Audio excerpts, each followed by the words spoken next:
Hello student, कैसे हैं आप सब? आई होप सभी अच्छे होंगे। तो आज हम मैथ्स में एक न्यू टॉपिक डिस्कस करने जा रहे हैं। टॉपिक का नाम है रेशो एंड प्रपोर्शन। और यह टॉपिक जो है हर एक कॉम्पिटिटिव एग्जाम में बहुत ही ज़्यादा इंपॉर्टेंट है और यहाँ से नंबर ऑफ क्वेश्चन आने के चांसेस भी काफ़ी ज़्यादा रहते हैं। तो ये टॉपिक जो है हम बिल्कुल बेसिक से ही पढ़ेंगे और बड़े आराम से पढ़ेंगे और गारंटी है आपको उसके बाद आपको रेशो एंड प्रोपोर्शन में किसी भी तरह का डाउट नहीं रहेगा। आप लास्ट तक इस वीडियो के साथ बने रहें। तो लेट्स स्टार्ट द टॉपिक। तो सबसे पहली बात हम डिस्कस करेंगे रेशो। रेशो होता क्या है? दो डॉट्स होते हैं, इसका मतलब होता है रेशो। ठीक है, अब रेशो का काम क्या होता है? यानी रेशो को हम तब यूज़ करते हैं जब हम कंपैरिजन करते हैं, यानी जब हम दो या दो से ज़्यादा एलिमेंट्स का आपस में कंपैरिजन करते हैं तो उसको बोलते हैं हम, उसके कंपैरिजन को रेशो बोला जाता है। लेकिन जब हम कंपैरिजन करते हैं तो जो यूनिट है, यूनिट शुड बी सेम होना चाहिए। यूनिट का मतलब है अगर आप हाइट का कंपैरिजन किसी हाइट से कर रहे हैं तो वो यूनिट्स दोनों का हाइट है। अगर किसी के वेट का करेंगे तो दोनों का यूनिट जो है या दो से ज़्यादा जो एलिमेंट्स है उनका यूनिट जो है किलोग्राम होना चाहिए या ग्राम्स होना चाहिए। ठीक है, स्पीड की बात करें तो स्पीड अगर किलोमीटर पर आवर में दी है तो दूसरे एलिमेंट की भी स्पीड किलोमीटर पर आवर में होनी चाहिए, तभी जाके जो हम रेशो को फाइंड आउट कर सकते हैं। जैसे मान लो एक एग्जांपल सेट करता हूँ मैं कि अगर मान लो ए है, ए के पास है 50 रुपीज़। कितने रुपीज़ है? 50 रुपीज़। और बी के पास जो है उसके पास है 150 रुपीज़। अब अगर ये पूछा जाए कि ए रेशो बी फाइंड आउट करो तो इसका मतलब क्या हुआ? रेशो तभी पॉसिबल होगा, रेशो का मतलब हम इन दोनों का आपस में कंपैरिजन कर रहे हैं। तो कंपैरिजन में क्या होता है कि जब कंपैरिजन किया जाता है तो सेम चीज़ें रिमूव होती है। तो रेशो जो है कॉमन चीज़ दोनों में जो होगा वो रिमूव करेगा। तो यूनिट तो रुपीज़ है तो रुपीज़ का साइन कैंसिल हो जाएगा, तो 50 है और ये रेशो का साइन 150। अब ये भी रेशो है, यानी this is the ratio of A and B. लेकिन यह जो है लीस्ट फॉर्म में है या नहीं है, इसको हम चेक करेंगे। तो ये लीस्ट फॉर्म में नहीं है। तो अब रेशो क्या करेगा? कॉमन चीज़ें यानी कॉमन जो फैक्टर्स होते हैं दोनों में वो रिमूव करेगा। तो रिमूव करेगा दोनों में जो कॉमन है, 0 और 0 कैंसिल की, तो ये दोनों 5 से कट हो रहे हैं। तो ये कितना बना आपका? 1:3। तो this will be your answer. किसका रेशो है ये? ए रेशो बी। तो पहला क्वेश्चन आई होप क्लियर है, यानी कॉन्सेप्ट ऑफ। फॉर एग्जांपल दूसरा क्वेश्चन लेता हूं मैं। अगर मैं ये बोलूं ये कोई ए है, इसका वेट जो है 50 kg है, राइट, और एक बी है, इसका वेट जो है 80 kg है, और एक सी पर्सन है, इसका वेट जो है 45 kg है। अगर इन तीनों मेंबर्स का, इन तीन स्टूडेंट्स का जो है अगर वेट का कंपैरिजन किया जाए या रेशो फाइंड आउट पूछा जाए कि फाइंड किसका पूछा है, फाइंड ए रेशो बी रेशो सी पूछा जाए, तो इसका मतलब क्या है? ये रेशो फाइंड आउट होगा इन तीनों में। यस, क्योंकि तीनों का जो यूनिट है इसको बोलते हैं यूनिट, इसको बोलते हैं यूनिट। यहाँ पे रुपीज़ था यूनिट और यहाँ केजी है, तो तीनों का जो वेट है वो कंप्लीट दिया है केजी में, राइट। तो अब इसका रेशो निकालेंगे तो जिस फॉर्म में मैंने ये लिखा है ए बी सी, इसको बोलते हैं इज टू, यानी ए रेशो यानी A is to B, B is to C, या सिंपल भी पढ़ सकते हैं A ratio B ratio C. वो कितना होगा आपके पास? ये है आपका 50, दूसरा कितना हो गया 80, तीसरा कितना हो गया 45। अब रेशो क्या करेगा आपका? कॉमन चीज़ को रिमूव करेगा। तो तीनों में कॉमन क्या है? यानी तीनों नंबर के अंदर जो कॉमन का मतलब कि जो कॉमन फैक्टर्स हैं, तो ठीक है, तो तीनों किससे डिवाइड हो रहे हैं? 5 से हो रहे हैं। तो 5 से जब ये हुआ 10 और ये हुआ आपका 16 और ये हुआ आपका 9, तो ये क्या आया आपका रेशो? किसका? A ratio B ratio C. I hope यहाँ तक क्लियर है आपका कि रेशो का मीनिंग आपको समझ गए।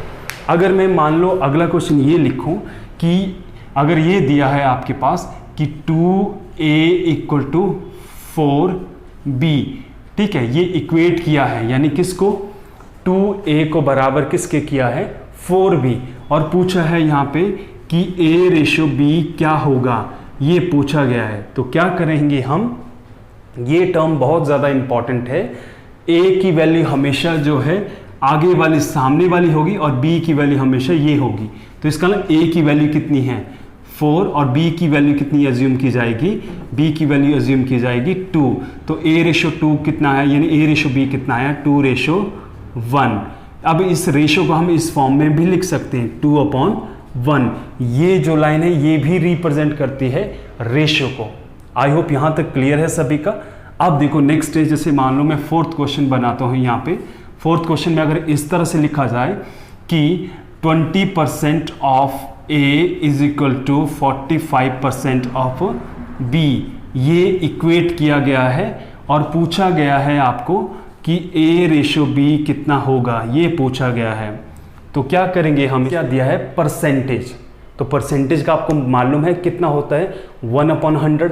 अगर यहाँ पे भी 1/100 है, यहाँ पे भी 1/100 है, तो दोनों 100 जो है कैंसिल हो जाएंगे। तो बचेगा कितना आपके पास, आप लिख सकते हैं इसको 20A इक्वल टू 45B, ये लिख सकते हैं। तो इसका मतलब अब आगे आपको ये पूछा है, तो इसका मीनिंग ये हुआ A की वैल्यू कौन सी होगी 45 और B की वैल्यू कितनी होगी 20। तो क्या होगा A/B की जगह हम क्या लिखेंगे 45/20। आई होप यहां तक क्लियर है सभी का। अब रेशो क्या करता है, कंपैरिजन तो कर दिया हमने, अब कॉमन चीज को रिमूव करने का काम करेगा। तो कॉमन चीज क्या है इसमें, दोनों किस से कॉमन डिविजिबल हो रहा है, ये 5 से, तो ये 9/4। This will be your answer किसका, A/B का। तो यहां तक आई होप क्लियर है। दो अलग अलग रेशियो दिए हैं और उसका एक कंबाइंड रेशियो निकालना हो तो कैसे करेंगे। जैसे मान लो फॉर एग्जांपल आपके पास ये दिया है कि P/Q जो दिया है वो दिया है 4/5 और उसके बाद बोला है Q/R जो है वो कितना दिया है, वो दिया है 6/7 और फाइंड करने के लिए बोला है आपको कि P/Q/R फाइंड आउट करो, ये कितना होगा। क्लियर है। तो मतलब क्या हुआ, रेशो ने कॉमन चीज रिमूव किया है, राइट। रेशो क्या करता है, जब कंपैरिजन किया जाता है तो कॉमन चीज रिमूव करता है। यहां से भी कोई कॉमन चीज रिमूव किया गया है P और Q के बीच में, और यहां से भी Q और R के बीच में कोई कॉमन चीज रिमूव किया है। वो कॉमन चीज क्या है, वो कुछ भी हो सकता है, लेकिन ये जरूरी नहीं है कि जो यहां कॉमन चीज रिमूव हुआ है वो यहां पे भी हुआ है, राइट।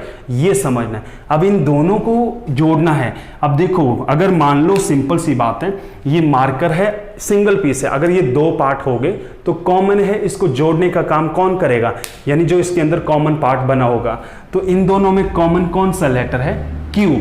तो कॉमन करने के लिए क्या करेंगे, Q की वैल्यू इस पोर्शन में कितनी है 5 और इस पोर्शन में Q की वैल्यू कितनी है 6।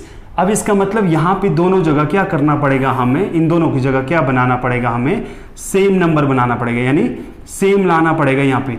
तो सेम कैसे आएगा यहां पे, इसका मतलब ये हुआ सेम लाने के लिए इस पूरे सेट को हम 6 से मल्टीप्लाई करेंगे। अगर मैं इसको 6 से मल्टीप्लाई करूंगा तो 30 हो गया, इसको 5 से मल्टीप्लाई करूंगा तो ये भी 30 हो गया।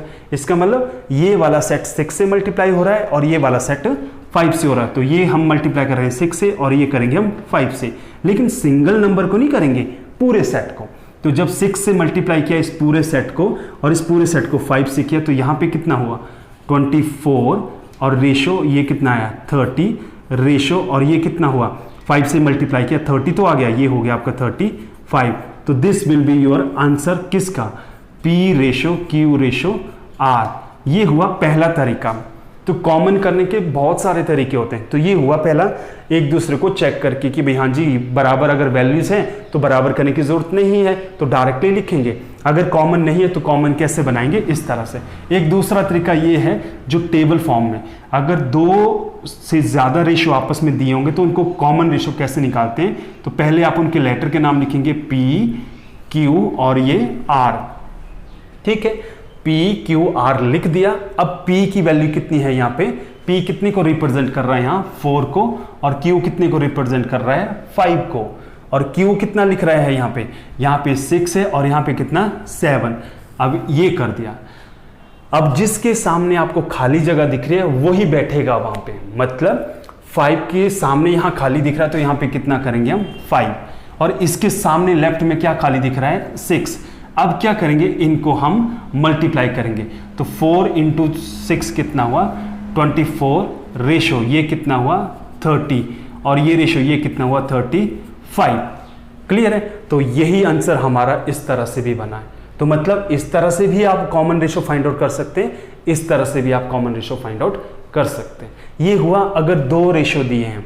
अगर दो से ज़्यादा रेशो दिए हैं, मान लो अगर मैं 6 क्वेश्चन ये बनाता हूँ कि A रेशो B जो है आपके पास दिया है 4:5 और B रेशो C जो दिया है वो दिया है 6:7 और C रेशो D जो दिया है वो दिया है 1:2 और फाइंड करना है आपको A ratio B ratio C ratio D, ये फाइंड करना है हमें।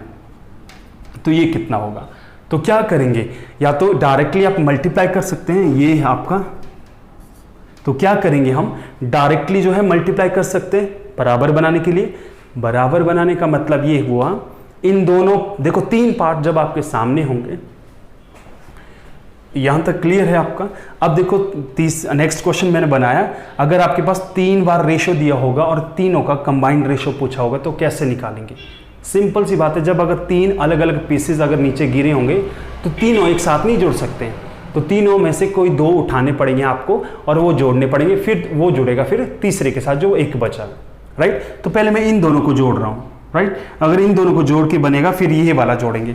तो इन दोनों को जोड़ने का काम कौन कर रहा है? इन दोनों को जोड़ने का काम कर रहा है B है कॉमन। तो यहाँ पे इस पोर्शन में B की वैल्यू कितनी है 5 और इस पोर्शन में B की वैल्यू कितनी है 6। अब ये क्या करनी है हमने, ये सेम बनानी है। तो इसका मतलब ये सेट कितने से मल्टीप्लाई होगा 6 से, और ये सेट कितने से मल्टीप्लाई होगा 5 से। तो जब 6 से ये दोनों मल्टीप्लाई होंगे तो पहला हुआ 6 4 24, ठीक है, 6 5 30, ये हो गया रेशो। अब ये 5 से मल्टीप्लाई किया तो ये हुआ 30। तो जो कॉमन है वो एक बार ही लिखा जाएगा, जो कॉमन है वो एक बार लिखा जाएगा। 5 × 7 कितना हुआ 35। ये रेशो बना आपका A ratio B ratio C बनाइए, ठीक है। अब ये पार्ट और इसको किससे कंपेयर किया जा रहा है? इससे कंपैरिजन किया जा रहा है, यानी किससे? C रेशो D को भी इसमें जोड़ना है। तो इन दोनों में क्या पार्ट है? ये सिंगल पार्ट बन गया ना, ये अलग है। तो इन दोनों में कॉमन क्या है? C है। यहाँ C की वैल्यू 35 है, यहाँ C की वैल्यू 1 है। तो इसका मतलब 1 से ये पूरा पोर्शन मल्टीप्लाई होगा और ये पोर्शन कितने से होगा 35 से।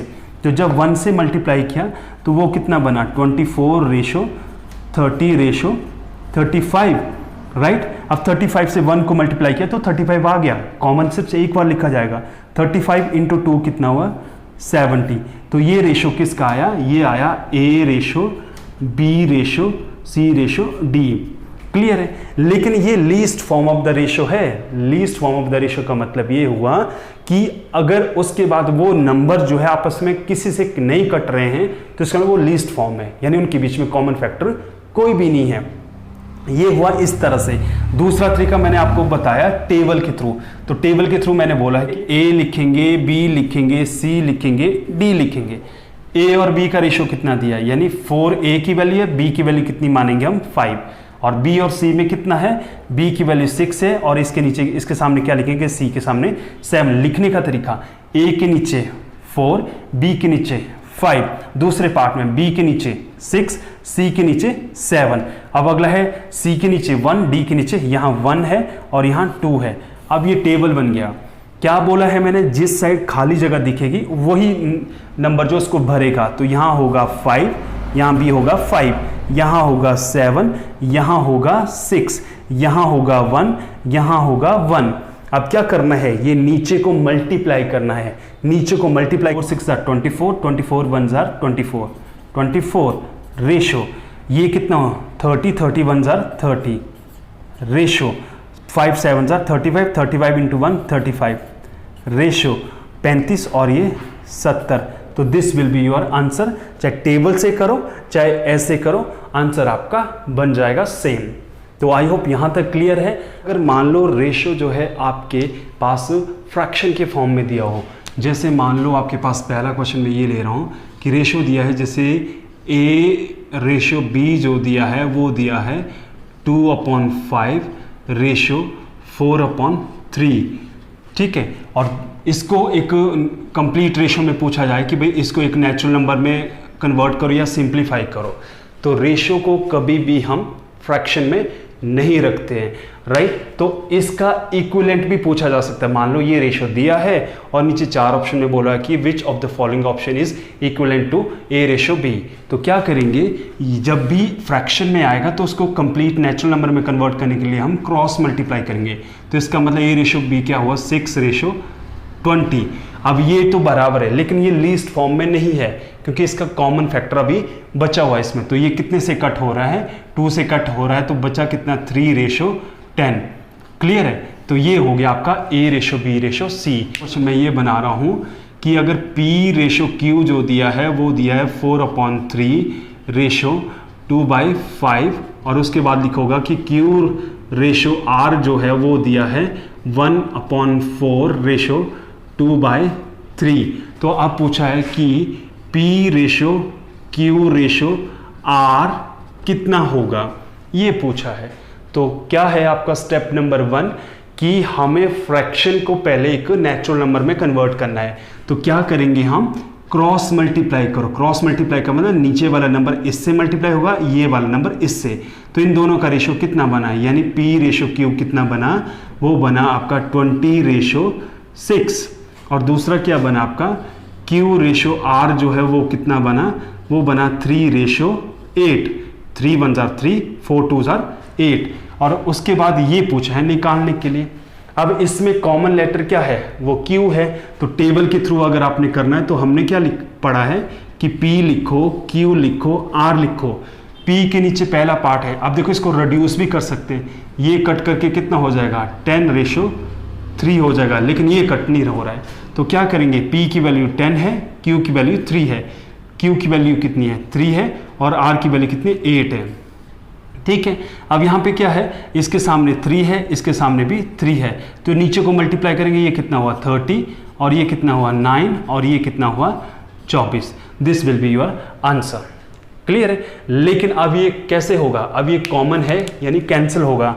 कैंसिल करेंगे तो कितने से कट रहा है, ये 3 से कट रहा है, तो ये हुआ 10:3:8। This will be your answer. यानी इसके बाद ये कैंसिल नहीं हो रहा है। वैसे तो ये डायरेक्टली यहीं पे ही सॉल्व हो जाना था, क्योंकि P:Q जो है आपके पास 10:3 है, और Q:R जो है आपके पास कितना है, 3:8। दोनों में कॉमन लेटर है Q, लेकिन Q की वैल्यू जो है दोनों जगह बराबर है। तो अगर दोनों जगह बराबर होगी कॉमन लेटर की वैल्यू, रेशो डायरेक्टली वही होगा, 10:3:8 ये होगा। तो आई होप यहाँ तक क्लियर हो गया आपका। पॉइंट में दिया होगा तो कैसे करेंगे, जैसे मान कि X:Y जो दिया है वो दिया है कितना, ये बोला है कि 0.3, और उसके बाद बोला है Y:Z जो है वो दिया है 0.4, और उसके बाद है Z:P जो है वो दिया है 0.5। तो अब पूछा है कि फाइंड X:P वो कितना होगा। ठीक है। तो बहुत सारे स्टूडेंट क्या करते हैं, डायरेक्टली यहां से X की वैल्यू और P की वैल्यू को कंपैरिजन करते हैं और डायरेक्टली आंसर। नो, वो गलत है। तो क्या करेंगे हम, अब यहाँ पे X:Y है, 2 वेरिएबल है, तो यहाँ पे भी 2 नंबर होने चाहिए। तो ये मत सोचना कि X की वैल्यू 0 है, Y की वैल्यू 3, ये 0.3 है।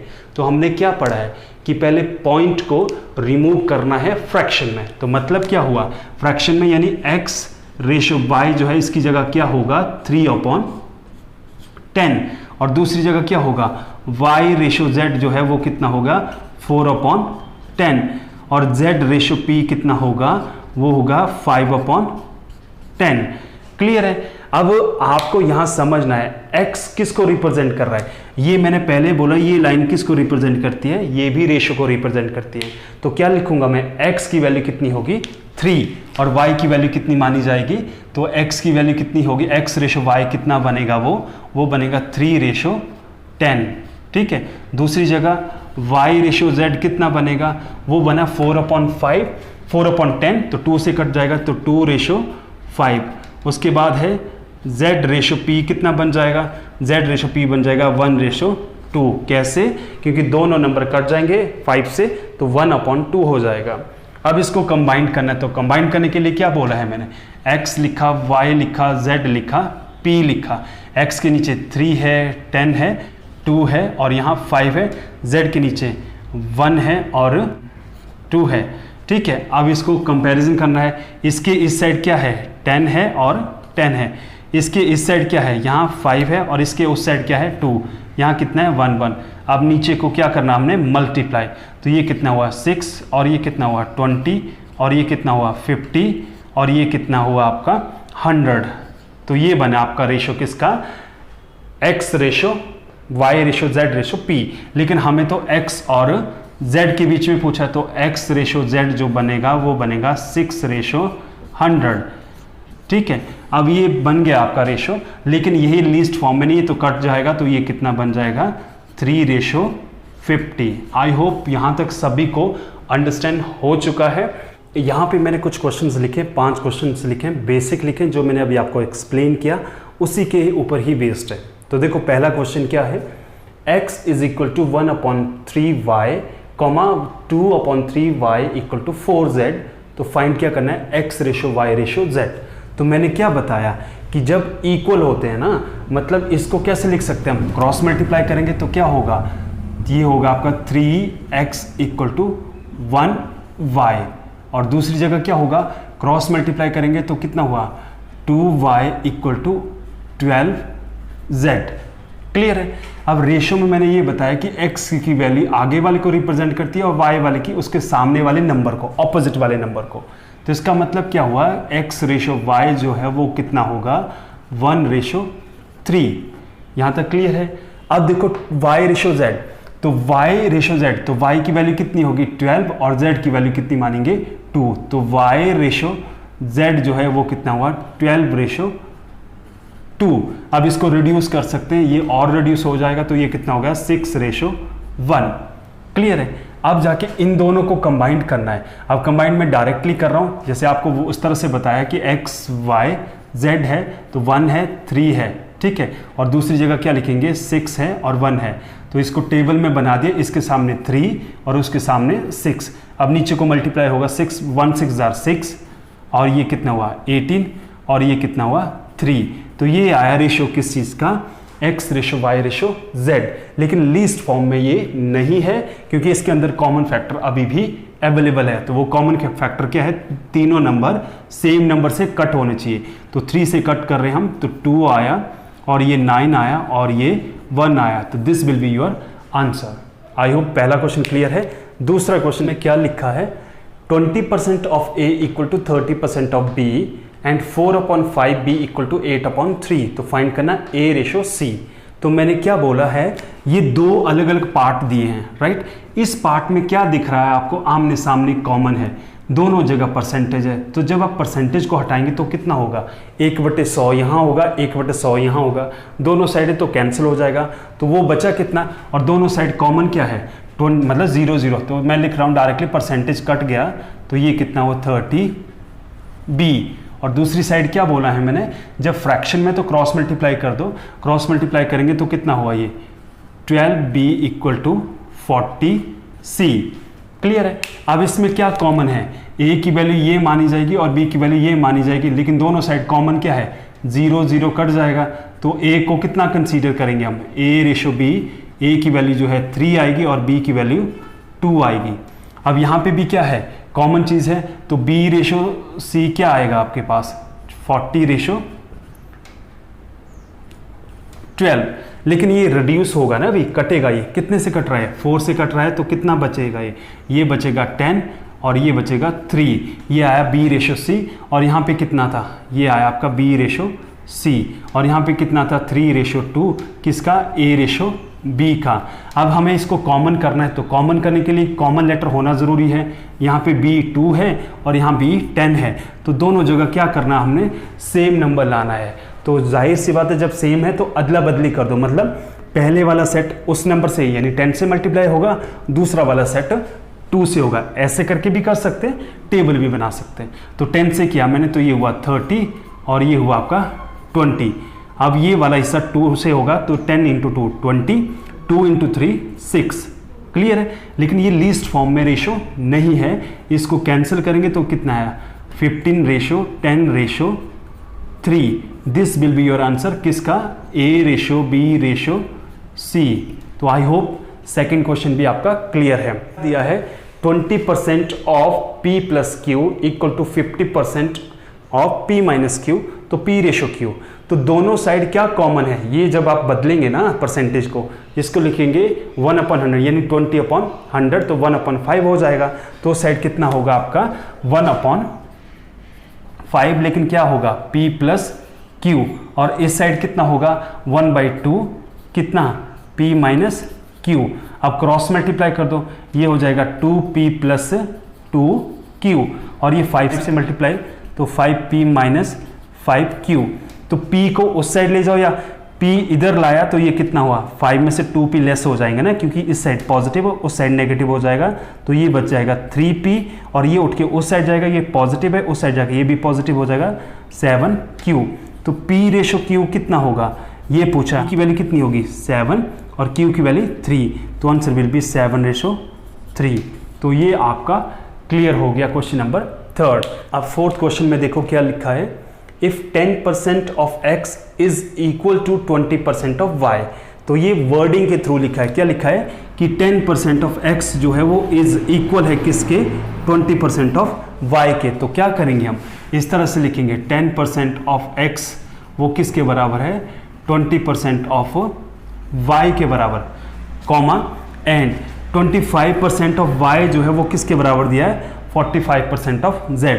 तो वो क्या हुआ 25% ऑफ y वो कितना होगा 45% ऑफ z, ये इक्वल दिए। तो मैंने अभी आपको समझाया कि दोनों साइड जो चीज़ें कॉमन होंगी इक्वल के अगल बगल वो कैंसिल हो जाएंगी। तो परसेंटेज और परसेंटेज कट गया, 0 से 0 कट गया, ये कितना बचा x इक्वल टू 2y। अब यहाँ पे x रेशो y कितना बनेगा आपके पास, x की वैल्यू सामने वाली 2 है और y की वैल्यू क्या होगी। अब आप सोचेंगे सर यहाँ पे तो x के साथ कुछ भी नहीं है, तो y की वैल्यू हम क्या पुट करेंगे। तो हमेशा जिस वेरिएबल के साथ कुछ नहीं लगा हुआ वहाँ 1 होता है, तो इसका मतलब y की वैल्यू कितनी होगी 1, ये हुआ, ठीक है। तो y को कितना कंसीडर करेंगे 1। अब यहाँ पे भी रेशो मतलब इक्वल है तो परसेंटेज कैंसिल हो जाएगा, तो ये कितना बनेगा y रेशो z जो है वो कितना बनेगा 45/25। अब दोनों किस से कट रहे हैं 5 से कैंसिल हो रहे हैं, तो ये कितना बना 9/5, किस चीज़ का y रेशो z। अब इन दोनों को कॉमन करना है तो वो टेबल के थ्रू करो, x y z, तो ये कितना है 2 और ये कितना है 1 और ये कितना है 9 और ये कितना है 5, ठीक है। तो हमें क्या रेशो निकालना था x ratio y ratio z। तो यहाँ पे कितना भरेंगे 1, उसके सामने 9। अब नीचे को क्या करेंगे हम मल्टीप्लाई, 2 × 9 18, 1 × 9 9, 1 × 5 5। ये रेशो किस, अब ये कैंसिल हो रहे हैं तीनों नंबर किसी से, ये मत सोचना कि 9 से ये कट गया तो इन्हीं दो को कटेंगे, नहीं, इनको कैंसिल करने की जरूरत नहीं है, यानी कॉमन फैक्टर होना चाहिए। तो कॉमन तीनों में कुछ नहीं है 1 के अलावा, इसीलिए इसका जो रेशो बनेगा वो यही रहेगा x ratio y ratio z। आपके पास इसमें लिखा if x upon y equal to 2/3, तो इसका मतलब x कितना कंसीडर कर सकते हैं हम, x को कंसीडर कर सकते 2, y को कितना कंसीडर करेंगे 3, और फाइंड क्या करना है ये फाइंड करना हमने ये, तो इसका मतलब x की जगह हम कितना पुट कर सकते हैं 2 और y की जगह हम 3, तो कितना होगा यानी 3 × 2 - 5 × 3 अपॉन कितना होगा 2 × 2 + 8 × 3। अब इसको मल्टीप्लाई कर दो, कितना हो गया ये 6 माइनस ये हो जाएगा आपका 15 अपॉन ये हो जाएगा 4 और ये 24 और ये हो गया 28, तो लेस करके आया -9/28। तो नेगेटिव साइन रेशो में काउंट नहीं होता है, इसलिए आंसर बनेगा 9/20। नेक्स्ट 4 क्वेश्चन मैंने लिए हैं, अब इनको कैसे हम सॉल्व करेंगे, लेट्स स्टार्ट। देखो if 2x = 3y = 4z find x ratio y ratio z। तो मतलब क्या हुआ, आपको अभी थोड़ी देर पहले मैंने क्वेश्चन में समझाया कि जब इक्वल में वेरिएबल दिए हैं तो इसका मतलब हम इक्वल कर सकते हैं इन दोनों को आपस में।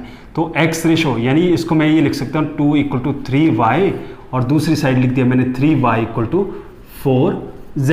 अब x रेशो x और y की वैल्यू कितनी होगी, x की वैल्यू 3 होगी, राइट। x रेशो y जो है वो कितना बना 3/2 और दूसरा है y रेशो z कितना बनेगा, वो बनेगा 4/3, क्योंकि y किसको रिप्रेजेंट करेगा 4 को, z किसको रिप्रेजेंट करेगा 3 को। अब इनका कंबाइंड रेशो पूछा है तो y की वैल्यू यहाँ कितनी है 2, यहाँ y की वैल्यू कितनी है 4। इसको बराबर बनाने के लिए इसको 4 से मल्टीप्लाई करो, इसको 2 से, पूरी इक्वेशन को। तो 4 से मल्टीप्लाई करेंगे तो ये हुआ आपका 12 और ये हो जाएगा 8 और ये 2 से मल्टीप्लाई होगा 8 तो हो गया, 2 से मल्टीप्लाई करेंगे 6। अब ये रेशो बन चुका है लेकिन ये लीस्ट फॉर्म में नहीं है तो इसको रिड्यूस करना पड़ेगा, यानी 2 से कैंसिल करना पड़ेगा। तो 6:4:3। तो this will be your answer of first question. I hope clear है। में देखो, if A exceed B by 40%, B is less than C by 20%, find A:C। Exceed का मतलब होता है ज्यादा, लेस का मतलब होता है कम। तो इसका मतलब कैसे लिखा जाएगा? A एक्सीड ज्यादा है B से कितना 40%। परसेंटेज में जब भी बातें हुई होती है, एक्सीड का मतलब ज्यादा है तो 100 में उतना ऐड करो, means A equal to 140% of B। ठीक है, एक्सीड का मतलब वो चीज हमने 100 में उतना ऐड करना है। अब लेस है तो लेस क्या करेंगे, 100 से उतना लेस करेंगे। B इक्वल टू कितना हो गया 80% ऑफ किसका, C का। अब इसका रेशो पूछा है A:C, तो पहले A:B निकलेगा तो A:B कितना बन जाएगा आपके पास, ये होगा 140/100, 0 से 0 कैंसिल, 14/10, 2 से कैंसिल, 7/5, 7/5, तो वो बनेगा 7:5। दूसरी साइड कितना बनेगा B:C कितना बनेगा, ये हुआ 80/100, 20 से कैंसिल, 4:5। अब इन दोनों का कॉमन बोला है तो कॉमन क्या है, B की वैल्यू कितनी है, यानी A लिखा B लिखा C, तो वो है 7 और 5, B और C कितना है, यानी 4 और 5। अब इसको सॉल्व करना, इसके सामने क्या है 5, इसके सामने क्या है 4। अब नीचे को हम मल्टीप्लाई करेंगे 28 और ये हुआ आपका रेशो 20:25। अब ये रिड्यूस हो रहा है, किसी चीज़ से कैंसिल हो रहा है, ये नहीं, कॉमन फैक्टर इसका नहीं है। तो this will be your final ratio किसका, A:B:C। बट हमें पूछा है A:C, तो A:C निकालना है तो A की वैल्यू 28 है और C की वैल्यू 25 है। तो this will be your answer. I hope यहां तक क्लियर है।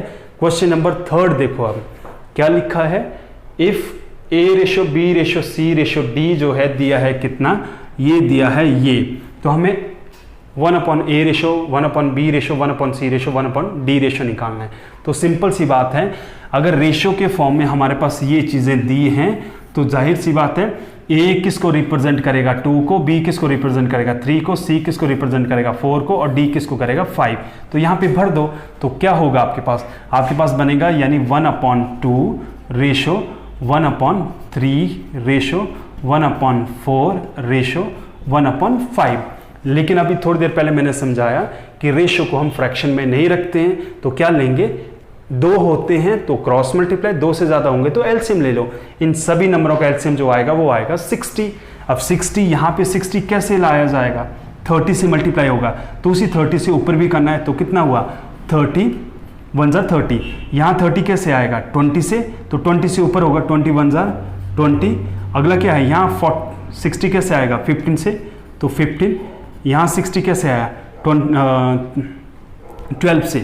ठीक है, अब ये लिस्ट फॉर्म में है, yes this will be in the form of list, cancel किसी से ये नहीं हो रहा, तो this will be your ratio किसका, 1/A ratio 1/B ratio 1/C ratio 1/D। आई होप क्लियर है। अब लास्ट क्वेश्चन यहाँ पे दिया है नंबर 4 में, क्या बोला है, P:Q दिया है 4⁻³ रेशो 5⁻³ और Q:R दिया है 2⁻⁻² और 3⁻²।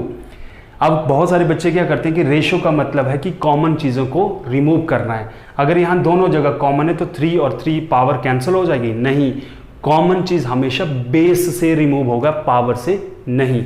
तो क्या होगा, इसको हमें एक नेचुरल नंबर में कंप्लीट करना पड़ेगा हमें चेंज, तो वो कितना होगा, 4⁻³ होता है आपका 64 और 5⁻³ होता है 125, कॉमा आगे क्या दिया है Q:R। अब इसको भी तो चेंज करना है। सर्ज एंड इंडिसेस के चैप्टर में पावर नेगेटिव में नहीं होती है, पॉजिटिव में करने के लिए क्या करेंगे, 1/ ये होगा, तो ये होगा 1/2⁻²⁴ और रेशो ये हो जाएगा 9। अब रेशो फ्रैक्शन में आ गया यहाँ, ठीक है, इसको क्रॉस मल्टीप्लाई करेंगे तो Q रेशो R कितना बना आपके पास 1:36, और यहाँ पे कितना था P रेशो Q कितना था यहाँ पे, वो था आपके पास 64:125। अब इन तीनों का कॉमन बोला तो क्या करेंगे, P लिखेंगे, Q लिखेंगे, R लिखेंगे। तो अब यहाँ से लिख दो 64 और Q के साथ 125, और Q के नीचे क्या है 1 और R के नीचे 36। अब बनाना है, यहाँ कितना हो गया 125 और यहाँ कितना हो गया 1, तो ये 64 into 1 64 ratio 125 into 1 125 ratio 36 into ये करेंगे तो ये हो जाएगा आपका 100 900। This will be your answer किसका, P ratio Q ratio R। मैंने अभी आपको एक्सप्लेन किया, वो सभी को अच्छी तरह समझ आ गया है। ये हमारा रेशो और प्रोपोर्शन का बेसिक वीडियो है, बेसिक चीज़ें मैंने सिखाई हैं, अभी और चीज़ें हमें इसमें पढ़ने को बाकी है। तो इसको आप पहले बेसिक को अच्छी तरह से समझें, अच्छी तरह से अंडरस्टैंड करें, तो फिर हम नेक्स्ट वीडियो में मिलते हैं। Thank you.